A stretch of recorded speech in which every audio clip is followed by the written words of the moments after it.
खबरों के सिलसिले को आगे बढ़ाएंगे और आपको बताएंगे कि खैबर पख्तूनख्वा काबीना में रद्दोबदल का इम्कान है। वज़ीर आला अली अमीन गंडापुर ने बानी पीटीआई से मुलाकात में काबीना अरकान की कारकर्दगी की रिपोर्ट पेश की। वज़ीर आला ने 4 से 5 वज़रा और मुशीरान के हवाले से पीटीआई इंटरनल एहतसाब कमेटी की रिपोर्ट भी पेश कर दी है। चंद अरकान के हवाले से एहतसाब कमेटी की रिपोर्ट पेश की गई।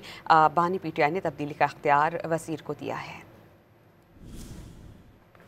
वज़ीर आला अली अमीन गंडापुर ने बानी पीटीआई से मुलाकात में काबीना अरकान की कारकर्दगी की रिपोर्ट पेश की है।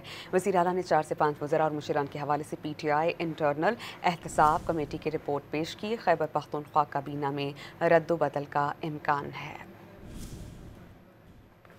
वज़ीर आला अली अमीन गंडापुर ने बानी पीटीआई से मुलाकात में काबीना अरकान की कारकर्दगी की रिपोर्ट पेश की है। वज़ीर आला ने 4 से 5 वज़रा और मुशीरान के हवाले से पीटीआई इंटरनल एहतसाब कमेटी की रिपोर्ट पेश की। खैबर पख्तूनख्वा काबीना में रद्दोबदल का इम्कान है।